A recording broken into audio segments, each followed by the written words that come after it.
Él es Jesús Graña, cocinero actualmente en Canal 10.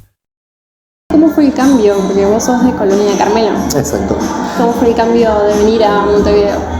Bueno, yo tengo 47 años, vivo en Montevideo hace ya 27 años y el gran cambio fue de Carmelo, me fui a vivir a Brasil.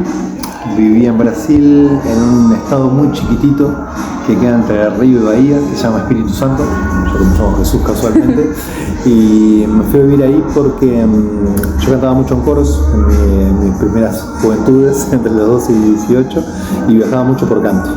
Y iba siempre a recibir unos encuentros de canto, me conocí con alguien ahí y me invitó a irme a vivir. Y de Carmelo me fui a vivir a Espíritu Santo, hice como 4.000 kilómetros y me fui a vivir ahí. Daba clases de español, era un gran chanta ya desde muy joven, porque hablaba español. La persona con la que estaba era una profe de inglés y me consiguió trabajo en una universidad que daban clases de español para que yo charlara con los profesores de español y practicaran conmigo charla. Básicamente porque en Brasil, esto estamos hablando del año 97, 98, se enseñaba español en las escuelas y en un montón de lados, pero el español que ellos tenían era el español de España o de Colombia y de Perú. Cuando me conocen a mí, les daba mucha gracia cómo pronunciábamos nosotros la Y, obviamente, y la doble L. Entonces ahí se dieron cuenta que el español del Río de la Plata, que era el más cercano que tenían para después trabajar, era muy diferente al español del castellano que conocemos. Entonces yo me juntaba con unos profes de español a hablar y a que ellos pudieran pronunciar lluvia, llave, llavero. Ese era mi trabajo. En un momento se plantean que para que sea legal el trabajo tengo que o hacerme ciudadano o venir a Uruguay a buscar papeles. Para hacerme ciudadano me tenía que casar. Tenía 18 años, me pegué un susto muy muy grande. La palabra casamiento me sonó como a un... la gente no sabe esto, pero el BlackBerry de teléfono hace referencia a lo que tenían los presos, un grillete que les tenían en el pie. El grillete que tenían en el pie era una pesa que se llamaba BlackBerry, y de ahí viene el teléfono que siempre viene pegado a vos, que viene por esa pesa de los pies. Bueno, yo sentí que aquella palabra casamiento era un BlackBerry en mi vida y era como una pesa. Le dije, me voy a buscar los papeles y vuelvo, y salgo de vacaciones, nunca más volví a Brasil en 27 años. Sigo yendo mucho de vacaciones, de hecho ahora hace muy poquito estuve en Fortaleza. Bueno, de Brasil me vengo a Montevideo con 19, 18 años y ahí me quedo en Montevideo. Inicialmente yo quería ser actor. En Carmelo hacía actuación, cantaba y demás, y me gustaba mucho la cocina. De hecho estudiaba cocina en Carmelo. Y me vine a Montevideo a intentar ser actor. Y empecé a ser actor a la gorra, muy poca gente lo sabe, en el Castillito del Parque Rodó, yo los domingos. Estaba ahí con un elenco de teatro estable y hacíamos teatro de la gorra a la feria de los domingos, y los sábados hacíamos también ahí teatro musical, que también es la rareza. En ese momento empieza a haber en Montevideo una corriente que la instala Luis Trochón, el fallecido, que era la corriente de estudiar comedia musical. Y bueno, yo empecé a estudiar comedia musical en la escuela de Trochón y a hacer teatro musical para niños, lo que hoy en día uno va a ver una obra y que hay canciones, en el Castillito del Parque Rodó, con dos personas que hoy en día son muy mediáticas. Mis compañeros, mi directora era Yamilia Castillos, que ella quizás es menos conocida, pero su hermano, hoy en día Jimmy Castillos, es una persona muy conocida en los medios, eran mis compañeros en aquel momento de teatro con 20 años. Y ahí empezó a estudiar teatro y a trabajar en cocina en un hotel muy grande en realidad, y a hacer mis primeras armas a la cocina, que lo primero que hice fue ser el que recibía las verduras de un hotel y decía si las verduras estaban en buen estado o en mal estado. Yo trabajé en el 2000 en el Sheraton de Montevideo. Ahí había un chef muy conocido llamado David Angé, y este chef vio que a mí me encantaba el mundo de las verduras y la comida, pero básicamente soy de una familia muy grande, soy el mayor de 11 hermanos. Entonces, muchos hermanos. Entonces, en mi casa la comida era parte de lo que había que pensar diariamente, y bueno, y justamente termino estudiando cocina por eso. ¿Cómo llegué a la televisión? Hasta el 2014 trabajé formal. Era un señor afeitado, de traje y corbata, y gerenciaba empresas de gastronomía. En el 2014 renuncio a un trabajo que tenía muy importante, en aquel momento era de $7.000 mensuales. Y me quedo en mi casa guardado un par de meses sin saber qué hacer, porque siempre había trabajado como muchas horas en empresas muy grandes. Y un grupo de amigos me salva la cabeza, que son la gente de las Milongas Extremas, de 4 pesos de propina, y los hermanos Lázaro, 3 bandas uruguayas, que empiezan a pedirme que cocine en sus casas primero y después para sus bandas. Y de esa manera nace mi emprendimiento Food and Friends, que es empiezo a cocinar para amigos y en casas de familia. Entonces dejo de trabajar en una empresa de miles de cubiertos para transformarme en alguien que va a la feria, compra a la feria y cocina como señora de antes en casas. Cerca del año 2016 me hace una entrevista de cámara testigo porque era una rareza que un chef ejecutivo comprara la feria y cocinara en casas de familia como las doñas de antes. Y me dice, es muy bueno esto que haces, promocionás un montón la feria, promocionás comprar las ferias, esto y lo otro. ¿Te gustaría hacer un programa de televisión en el cual muestres un poco de la feria, vayas a una casa, cocines y hagas una entrevista? Le digo, me encanta. Así nace mi primer programa, que es en el año 2016 para Nuevo Siglo, que se llamaba Tu Chef Personal, en el cual yo compraba en alguna feria de Montevideo, iba a la casa de un famoso, ponía una cámara GoPro dentro de la heladera, hacía una entrevista al famoso, en un momento abría la heladera a ver qué tenía dentro de la heladera, la cámara nos tomaba a nosotros y le hacía como una pequeña entrevista de 2 o 3 minutos como más concentrada, los dos agachados frente a una heladera. Empecé contando qué tenés en esta heladera, por qué esto, por qué lo otro, por qué comes eso. Y nuestras heladeras y nuestras casas hablan mucho como en nuestra vida. Entonces, en hogares de gente muy joven, que se muda rápido a vivir solo, es más común encontrar restos de delivery, mayonesas, un limón.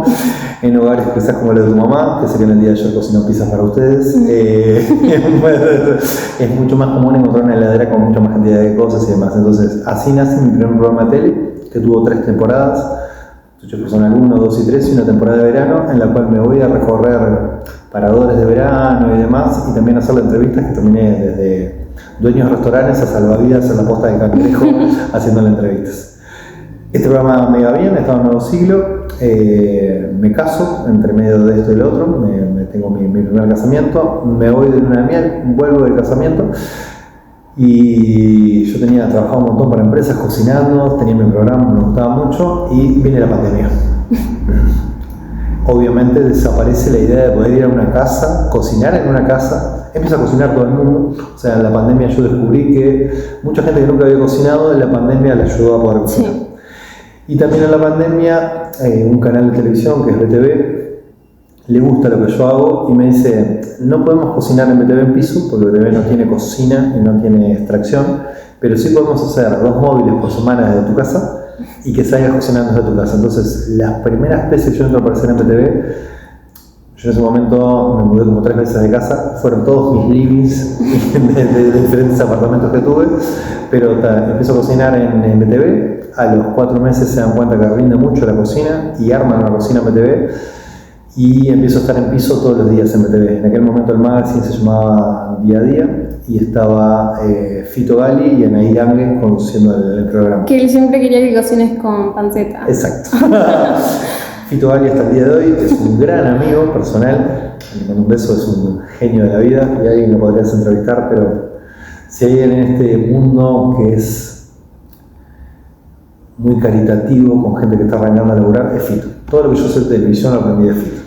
Él fue el que me dijo, cuando hagas una entrevista a alguien, hace que esa persona se sienta importante y muy feliz. Y en lo posible no seas autorreferencial. Para poder hacer preguntas. Bueno, entro en BTV con la rareza que tiene la pandemia, en la cual no se podía probar la comida. Yo cocinaba y no se podían acercar a probar la comida.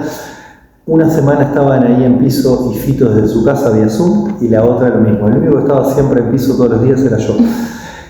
Y entro a ganarme, gracias a Fito, la posibilidad de no solamente entrar a cocinar, sino un día sentarme a su mesa y comentar las noticias. Él se da cuenta que a mí me gusta mucho. Adelante, por favor, gracias. Muchísimas gracias. Toda buena entrevista tiene comida. Fito se da cuenta que yo era alguien que miraba mucho televisión. Hago un pequeño paréntesis, para mí la gente que trabaja en televisión o para televisión tiene que mirar tele. Cuando escucho a alguien que me dice, no, quiero trabajar en televisión, pero miro Netflix, y entonces producí Netflix, pero no televisión. Entonces, bueno, Fito se acuerda que yo miro mucho TV de aire y que tengo algunas rarezas, que es, yo miro los informativos en su segunda edición, generalmente la última, sin volumen en aquel momento, solamente mirando el lenguaje corporal de los que estaban dando la noticia y cómo se vestían. Ya sabía cuál era la noticia, uno generalmente ve un informativo, son 5 titulares, se desarrollan durante una hora y eso mismo se repite cíclicamente durante el día. Mi gracia era eso, entonces empecé a mirar como el lenguaje corporal de estas personas. Y le entra a pasar esto también a Fito, que me entra a pasar, le digo, mirá, vi esto, vi que tal persona se ríe, vi que tal persona aparece esta noticia de esto. Y Fito me entra a pasar como los primeros piques como para hacer televisión. Fito es un gran actor, ante todo, y él cree que cuando uno está en tele, generalmente está actuando un poco, hay un cierto personaje ahí. Entonces, si uno, por eso digo que una entrevista interesante sería él. Si uno lo ve a Fito previo a un programa, y esto lo hace siempre, lo sigue haciendo en TV Ciudad, como lo hacía en BTV, que en BTV fue el magazine más largo de la historia, tuvo 15 años con la revista de Día a Día. Antes de arrancar a actuar y a salir al aire, Fito estira piernas, esto, lo otro, tiene un estiramiento grande, se levanta la gama hasta acá arriba, calienta toda su parte corporal y se pone como en agitación, porque él siempre dice que uno para hacer tele en vivo tiene que estar hiper despierto y que todo el cuerpo tiene que estar al servicio del comunicador. Y en aquel momento me enseña como algunos detalles que todavía uso hasta hoy en día, que es cuando uno va a comunicar en televisión y quiere comunicar algo que sea más sensible, se para sobre su lado izquierdo y deposita todo su peso en el lado izquierdo. Entonces nuestra parte más femenina es la que comunica y es más sensible. Y cuando uno quiere hacer en tele un análisis que tenga más que ver con el uso de la lógica y de la memoria, se para sobre el lado derecho y trabaja otro hemisferio del cerebro para comunicar. Pero generalmente nunca te paras en televisión con los dos pies apoyados a la vez. O sea, cuando yo estoy detrás de la cocina, cuando la gente, se ríen mucho los productores, cuando yo leo, pues yo a esta altura lo sé de memoria, muchos PNT, se dan cuenta que estoy paradito con una pierna cruzada así, apoyadito sobre el lado izquierdo, quiero comunicar, quiero que el PNT sea lo más orgánico posible y sé que mi parte femenina lo comunica mucho mejor que mi parte masculina. Mira, eso no sabía. Eso es maravilloso y es cuando uno entra a entender en televisión que no solamente comunica las palabras, sino que comunica todo tu cuerpo y descubrís todo lo que tenés a favor. Es esto, yo acabo de decir a favor y hago un gesto con las manos. Cuando uno hace un gesto de esto en televisión, ya comunica grandilocuencia, apertura y demás. Y a nivel de las entrevistas laborales, uno descubre que cuando se sienta en una entrevista laboral con gente de la tele, vale más la pena este gesto de apertura. Imagínate una entrevista ahora, Jesús, que te diga, sí, comentame, preguntame. Te a tu casa, te voy a preguntar, mira cómo estás. Esto habla justamente de eso, de poder abrirse y charlar. Entonces, como arranco en tele, arranco con Fito, ahí. Trabajo con él 3 años. Al segundo año ahí se va del todo para Canal 4. Rosario, quien es hoy en día que conduce el programa, entra a conducir con Fito y conmigo. Al año siguiente Fito se va de BTV. Yo me quedo todavía un año más en BTV, con Rosario y con otro plantel, con Miguel Arispe, locutor de 970. Trabajo hasta finales del 2023. El Día de los Santos Inocentes me comunican a través de un diario muy importante de este país, acabo de nombrarlo, que no tenía más trabajo y me entero por una nota de diario. Besito, chau a mis amigos del anterior canal, pero bueno, en vez de comunicarlo directamente, sale primero en una noticia de una página esta de espectáculos, de Chimentos, y yo estaba esperando que me vinieran los productos a casa para cocinar ese día, llama al canal, 28 de diciembre, hasta el día de hoy me voy a acordar. Y digo, che, mirá, tengo que ir a cocinar hoy, no me llegaron todavía los productos de cierto frigorífico. Me dice, no, ¿sabes qué? Vamos a rescindir tu contrato, te avisamos ahora, te vamos a pagar las cosas que vamos a pagar, pero no seguís trabajando para nosotros. Y digo, entonces la noticia del diario era cierta. Sí, alguien se nos adelantó acá en la interna y le pasó al diario la información antes que nosotros, entonces yo me enteré primero por un titular en este diario, antes que esperarlo personalmente. Siempre que me ha sucedido y me suceden cosas que uno podría pensar a priori que son malas, yo creo que por algo pasa. Y si uno está dispuesto a como ir detrás del sueño, por eso te preguntaba en qué querías trabajar, las cosas se vuelven a dar. Me voy ese año, arranco el año siguiente sin trabajo. Yo lo que más hacía era tener una de televisión y tenía un montón de marcas y cosas, todo el kiosco de la tele armado. Me doy un programa de Chimentos, cosas muy extrañas que te pasan. Hablo en este programa de Chimentos, que es un programa que implica sacarse la careta, y levantan titulares míos que que ahí uno entra a entender qué pasa cuando una información se desmembra y te quedas con un titular suelto en el medio. El titular de por sí no dice lo que decía la persona, dice lo que tú querés rayar ese titular. Claro. Bueno, de este programa yo comento que había tenido algo que no había sido del todo cómodo, un compañero que no se me había tratado del todo bien, y entre todo eso digo, me tocaba la cola. Bueno, el titular del diario maravilloso era: chef uruguayo denuncia bullying en televisión y que le toca la cola. Rápidamente, mucha gente que me conoce del medio me dijo: mira, no es conveniente, salvo que quieras hacer una vedette y mañana salir a estar tipo intrusos, pero si no, tu papel y tu personaje en televisión es mucho más amigable que esto otro. Yo que vos dejo que el agua pase. Dejé que el agua pase, 2 meses después me citan de Canal 10, me hacen una prueba al aire. Yo ya había castineado alguna vez para alguna otra cosa, Masterchef Celebrity y demás. Entro en Canal 10 y el día de hoy ya llevo 2 años en el canal, es mi nueva casa, y descubro en Canal 10 de vuelta, que en el final de BTV no me pasaba, lo lindo que es hacer tele en vivo.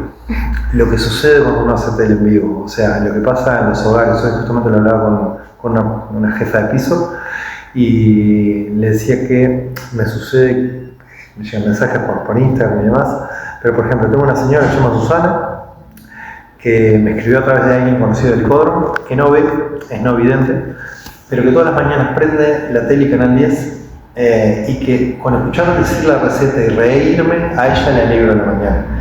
Entonces descubrí con la tele en vivo y empecé con Canal 10 cómo uno tiene como un gran poder, y que durante esos 20 minutos que estás al aire en un canal de aire, por más que después pase a ser parte de la diaria, en un montón de hogares hay una tele prendida con tu cara ahí hablando. Entonces, para bien o para mal, como referencia positiva o negativa, sos alguien que te está mirando. Entonces yo opté por quedarme con el vaso medio lleno. Entonces, siempre comunico cosas positivas. Que se puede cocinar barato, que se puede cocinar económico, que se puede cocinar sencillo, que no hay grandes chefs en televisión, sino chefs con buenas mise en place, chefs con buenas cosas prontas para salir al aire. Y que la tele es un showcito que dura 15 a 20 minutos, entonces no se puede definir cómo cocina una persona, como yo no podría definir si Valentina mañana me dice: mira, soy artista plástica.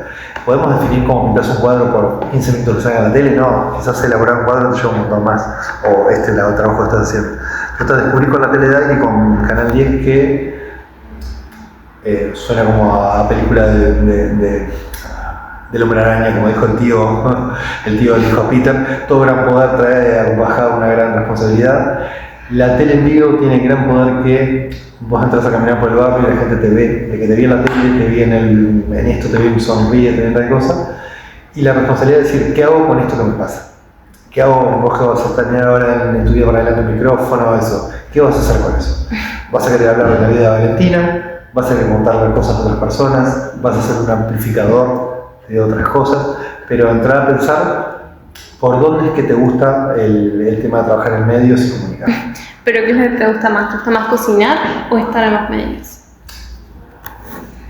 Es una buena pregunta. Yo siempre digo lo mismo. Cocinar me gusta, yo cocino todos los días y cocino a diario en mi hogar todos los días. Soy el ama de casa de mi casa. O sea, el que hace las compras para la comida diaria soy yo hace muchos años. A mí me gusta ser anfitrión. Si me preguntás, es dentro del acto de cocinar, que me parece un acto maravilloso, y cuando venimos a este mundo, nuestras madres lo primero que hacen es alimentarnos. Entonces, el primer gesto que tiene un ser humano hacia otro es de alimentación. Entonces, para mí, cocinar es eso, es un poco alimentar. Y a mí me gusta el momento en el cual mi plato está pronto, y la gente prueba tu comida y tiene placer. Que eso pasa en la tele en vivo, porque de mañana todos prueban la comida. En el momento de que algo está rico, sea una pascualina, que se gustó, o sea una que comida... te quejaron porque no te pusiste agua. Porque no le puse huevos duros. Y después lo otro es, también parte de lo que me enseñó Fito, es intentar que tu personaje de la tele se parezca lo más posible a Jesús de la realidad. Porque entonces, así pasa el tiempo, y yo, la semana pasada, por ejemplo, mi hija tenía tos y sin dormir el jueves. Mi cansancio era extremo, todo, pero la tele son 20 minutos de adrenalina, se prende la cámara y quedas como por más que se hace todo sin dormir. Entonces, ahí me di cuenta de vuelta que lo que más me gusta es hacer de comer, porque en el momento que vinieron a probar la comida y todo eso, yo me sentí como muy feliz con eso, porque estoy probando la comida. Si me preguntás si me gusta la comunicación en sí misma, sí. Y la de radio me fascina. Yo creo que cuando uno hace radio, se concentra mucho más en el contenido que en las formas.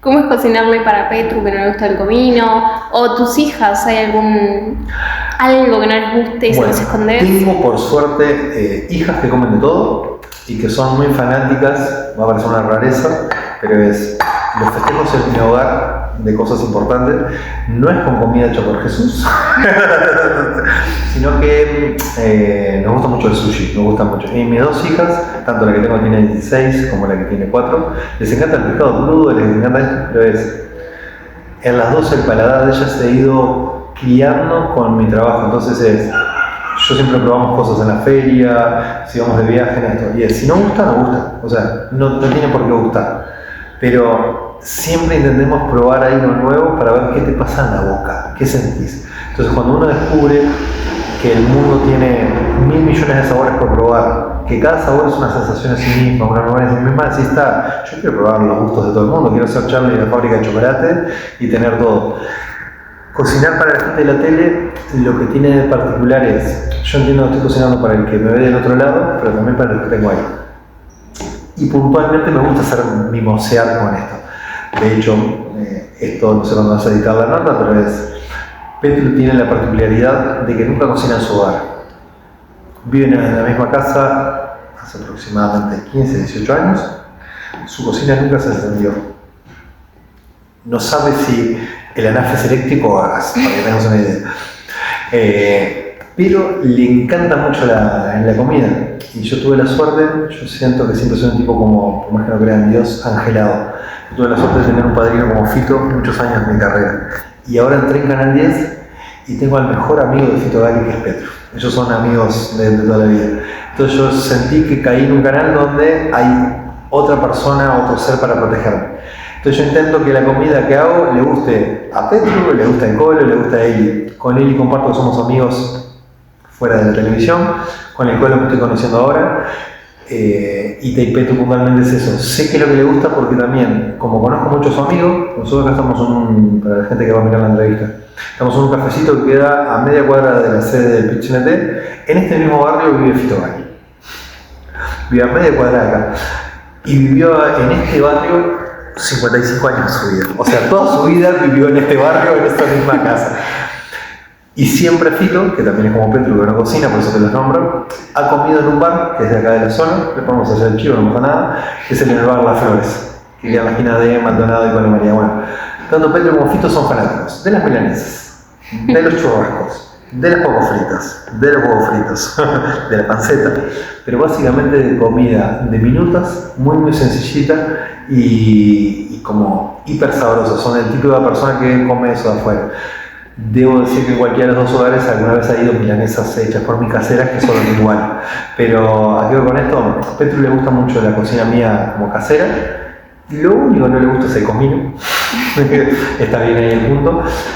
Y quiero una lanza por el amigo Petru porque muchas personas perciben y percibimos el comino como con un cierto olor, como cuando las personas el Rexona los abandona y no tienen un buen olor abajo de los brazos. ¿Por qué? Porque el comino tiene como unas notas de olor medio cebollado, cosas por el estilo. Eso es lo que no le gusta a Petru del comino y por eso lo erradicamos de la receta. Pero fuera de eso, Petru te dice mijito. Petru es un gran compañero de trabajo porque yo llegué el jueves pasado, decir la anécdota sin dormir. Me dice, che, ¿cómo venís? La china ya no durmió, mucha tos, todo el yo ni sé dónde dormir. Ya va mijito. Vuelve Petru y me dice, hoy tenés el PNT de esta marca de pastas, el PNT de esto de queso, vas a venir en tal momento y ya me allana todo lo que vaya a venir para adelante, siendo que hay producción para eso, pero Petru es de esos compañeros que leíste el PNT, sabes de eso, que sabe cuánto importa lo que sucede también dentro del programa. Entonces, es fácil cocinarle a personas que vos las sentís y no es porque sea un programa de televisión de mentira, sino porque de verdad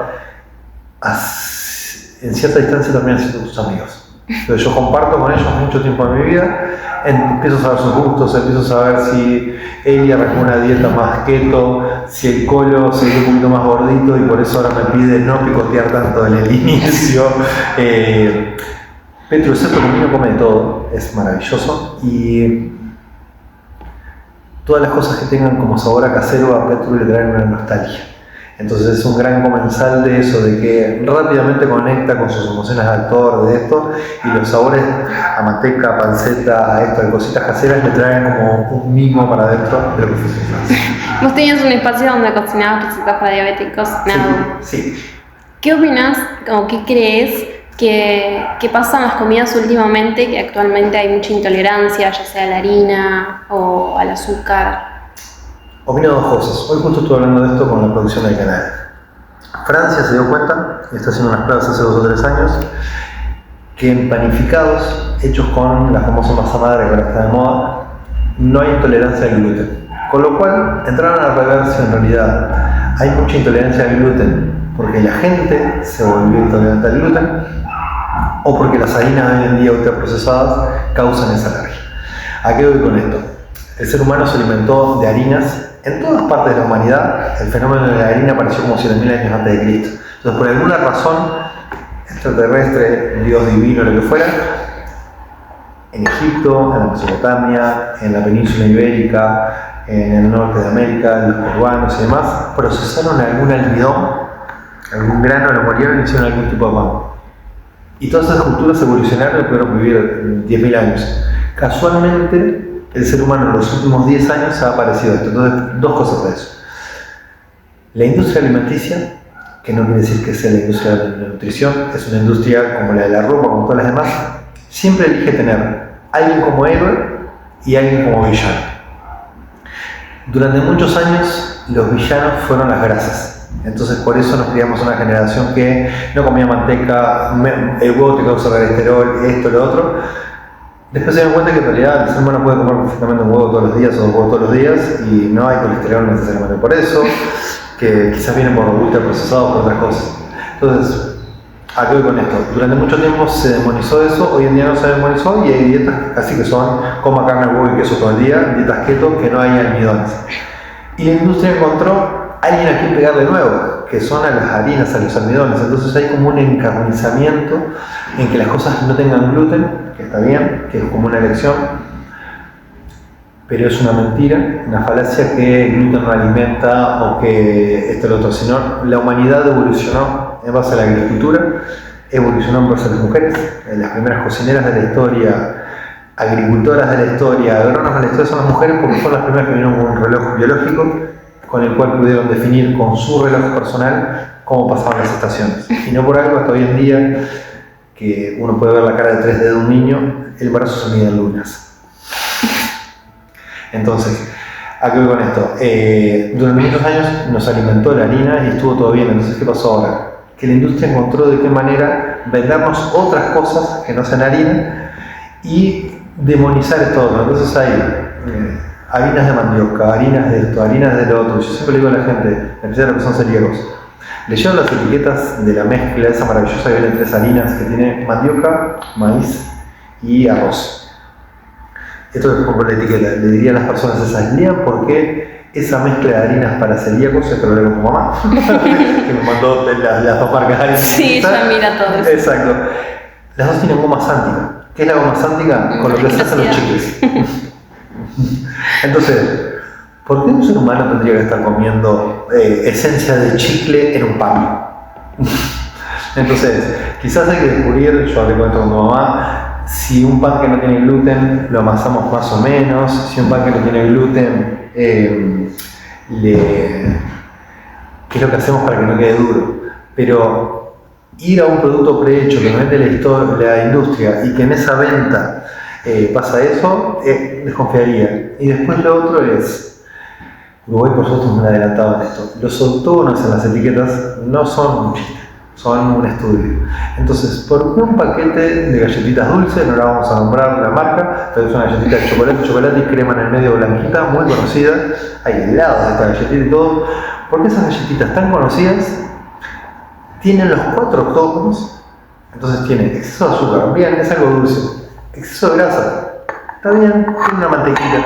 Exceso de grasa trans, bueno, tiene grasas también, eso. Y exceso de sodio. Entonces, ¿por qué algo dulce tendría que tener un exceso de sodio? Porque la industria se dio cuenta que si un niño que todavía no ha aprendido a leer se mete una de esas galletas en la boca, le explota el sabor. Le parece el dulce, lo salado, la grasita, el crocante, millones de cosas, todo en una sola galleta. Ahora, cuando lees ese paquete, dice que con un paquete entero de esas galletas tenés casi el 40% del sodio que necesitas en el día.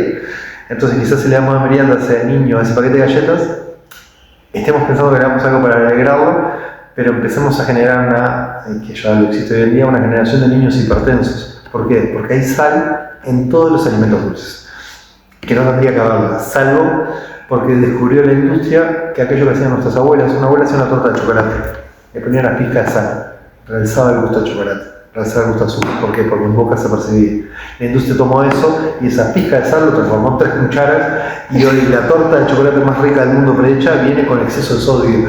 Solamente porque es eso, que la industria está intentando vendernos. Entonces, al inicio de tu pregunta, ¿hay enfermedades causadas por la alimentación? Sí, pero creo que son más enfermedades que se dan por las industrias. Por las industrias y por cómo comemos, que necesariamente por el alimento en sí mismo. Yo tengo una amiga de la tele que se llama en 4, después te la puedo recomendar también para que haga una entrevista, que es Leti Fernández Feijo, gran amiga de la vida. Leti sufre una enfermedad que se inflama frente al azúcar y el fetagluta, y es endometriosis, que es una enfermedad muy compleja que muy poco estudiada en Uruguay. Y le queda una panza como un globo, ella es una mujer perfecta, bellísima, de panza súper chatita, y come una cucharada de azúcar y ¡paf!, le explota así la panza. Hace muy poquitito fue y compró en una cadena grande de supermercados una porción de guiso de lentejas. Ahí ya está, no tiene azúcar. Cebolla, zanahoria, los ingredientes. Claro, hay gente que le pone azúcar.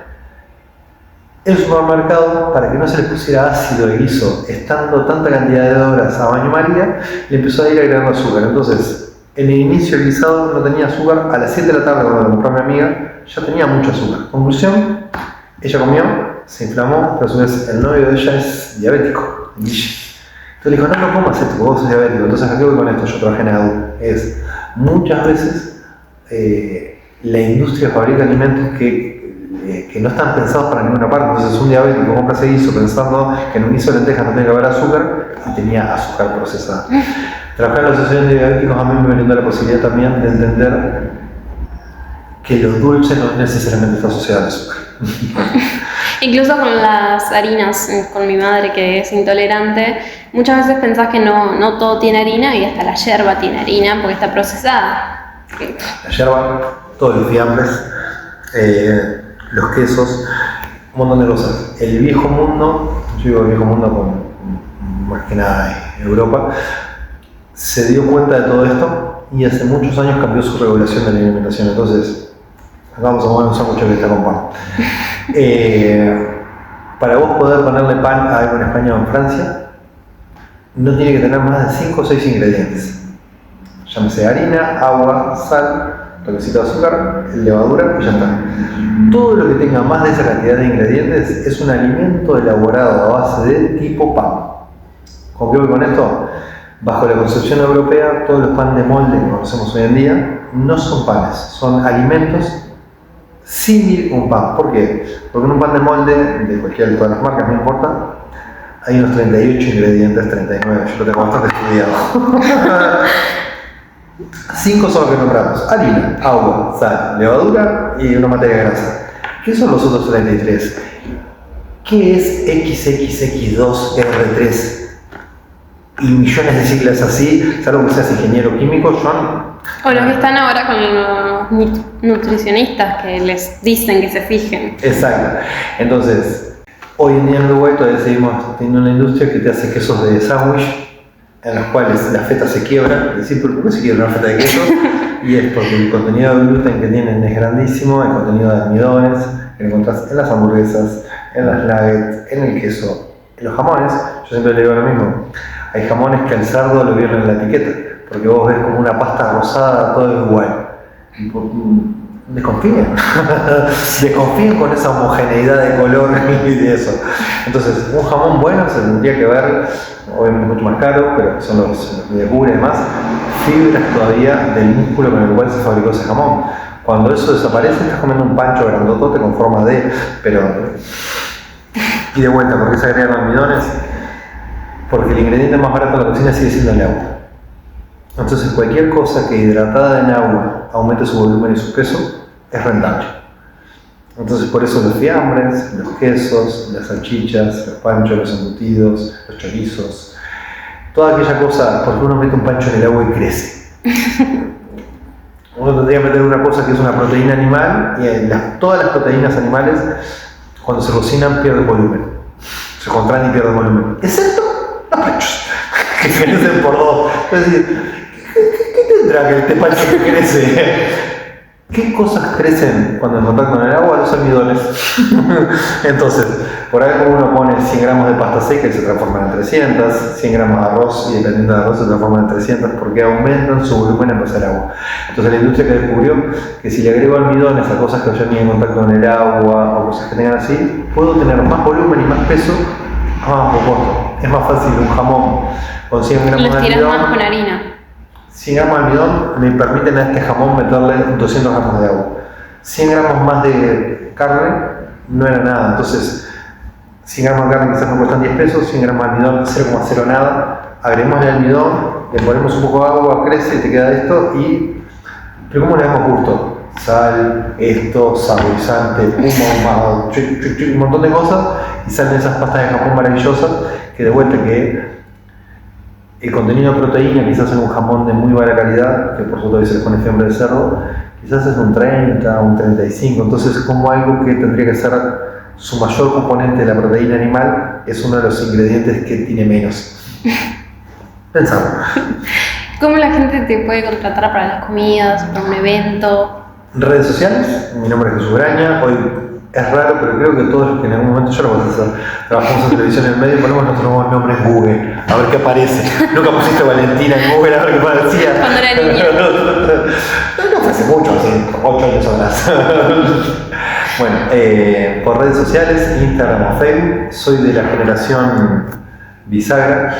Tu generación ya casi no usas Facebook, por más que vi que tenías uno. Sí, tengo, pero no lo uso. Pero no lo usas, replicás lo de uno de tus Instagram.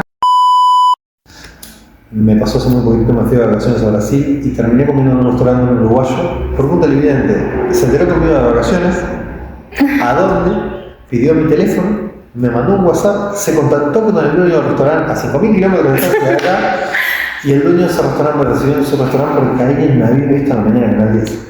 Entonces, el mundo es muy chiquitito y soy convencido de eso, que estamos a 2 o 3 personas máximo de relaciones de cualquier persona del mundo.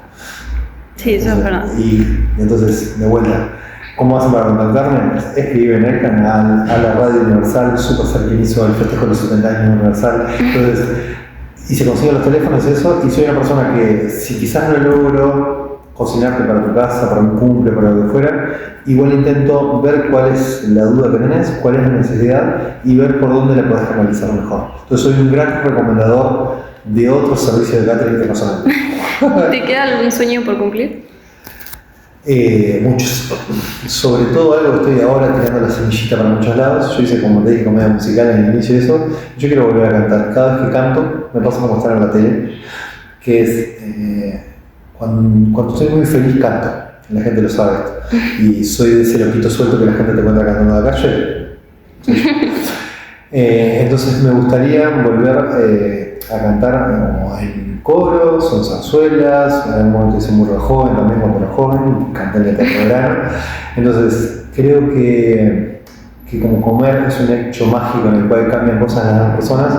Cuando muchas personas se juntan a cantar, cuando sea coro, esto que nombré, se produce como cierta magia también cuando las voces se empastan. Hay como algo mágico en eso y a mí me da mucho placer cantar. Entonces querría volver a poder cantar asiduamente, si fuera un trabajo, mejor aún todavía, pero si me preguntás qué hubiera soñado ser en un momento y sería feliz con esto, va a sonar raro, y su titular, yo hubiera soñado ser un chico gris moreno. O sea, me hubiera encantado estar en Chiquititas, Casi Ángeles, esto, lo otro, cantar, actuar y demás. Después me di cuenta que hay cosas que se pueden superponer, que es la cocina argentina. Si no miro programas de televisión argentinos de cocina, se dan esas cosas en paralelo y no pasa nada. O sea, Morphy, un programa de tele argentina, arrancaba con todos los cocineros haciendo una batucada en la cocina.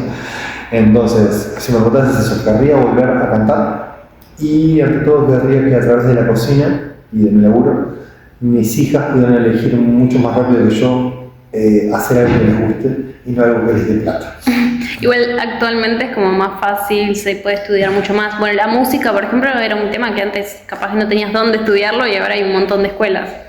Y bachilleratos artísticos, escuelas de rock, escuelas de economía musical, pero es animarse a creer, como para parafrasear un poco al viejo Mujica, ya en otro plano, pero es, Mujica siempre decía que uno cambia horas de trabajo por vida y plata por vida.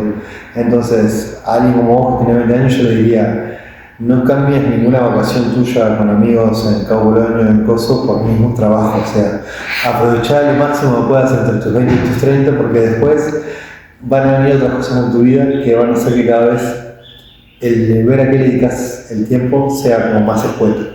Y es el ocio bien entendido y el ocio productivo. Yo le digo que es eso, estar en la playa con amigos, estar comiendo con amigos, es como de las mejores cosas que te pueden pasar en la vida. Entonces es, ojalá la gente de 20 años pueda entender eso, que están mejor entre los 20 y los 30, estudiar cosas que nos gustan mucho, por más que no sepamos si nos van a dar a corto plazo la parte económica, pero sacarte la duda en este plano de en qué realmente querés poner lo que mayor tenés de valor en tu vida, que es tu tiempo.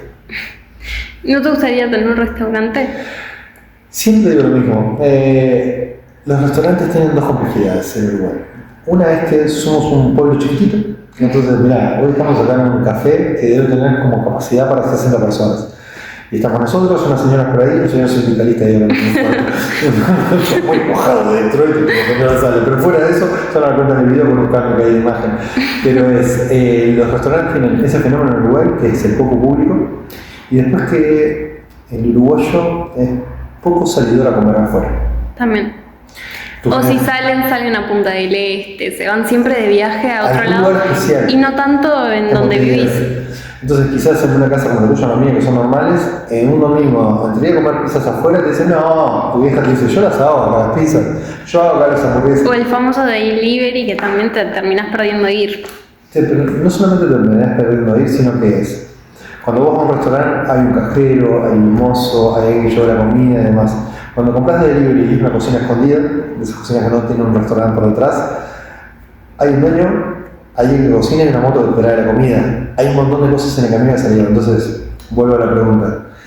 Me gustaría tener un restaurante, si sueño con envejecer con una posada en Ocean Park o para ese lado, sí, o sea, por eso dijiste Punta del Este. Punta del Este no me gusta mucho, pero, o sea, prefiero lugares de mucha playa, pero no tan urbanos. No tan comercializado. Exacto. Entonces me imagino eso, una cabaña con 10 o 12 lugares para que la gente pueda pernoctar ahí. Yo levantarme y hacer los desayunos y los almuerzos para esos huéspedes y ser eso, un poco anfitrión. No me imagino dirigiendo un restaurante en el cual yo soy un señor de un largo, ponga la salsita en el final y no tenga contacto con la gente. Entonces durante la pandemia a mí me salvó un grupo de amigos que nos juntamos todos los domingos a comer. En ese grupo de amigos está él, entonces él y demás, que era un grupo de amigos que todos los domingos en pandemia nos juntamos a comer desde las 10 o 11 de la mañana hasta las 10 de la noche. Todo el día comiendo y bebiendo y pasando con amigos. Entonces, mi restaurante sería ese, un restaurante de domingos donde vengan todos mis amigos a comer, comamos. Eso sería bueno económicamente, pero sin duda alguna pasaría bien. Este sábado, por ejemplo, que es algo que la gente no sabe, yo llevo nuevamente la comida de la banda Trotsky. La Trotsky va a tocar en el Velódromo.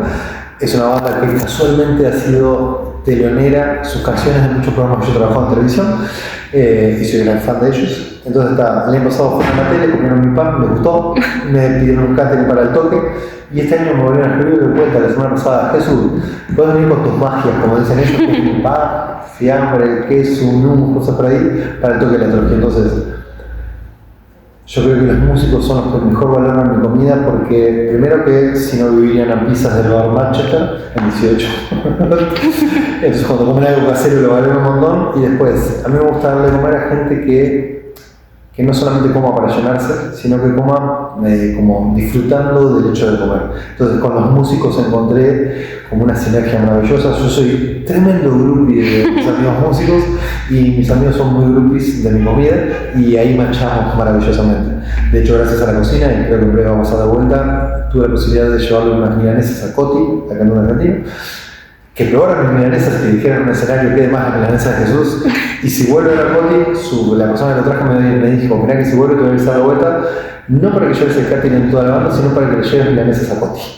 Entonces, porque el tipo se acuerda que su estadía en Uruguay cayó un cocinero loco a la sala donde iba a tocar y le llevó 1000 milanesitas, porque sabía que él en ese momento se peleaba con su pareja, que era la hija de Tinelli. La hija de Tinelli le había tirado milanesas congeladas del freezer, entonces yo le llevé milanesas y con eso me gané el amor de un músico maravilloso con milanesas con gusto a abuelo.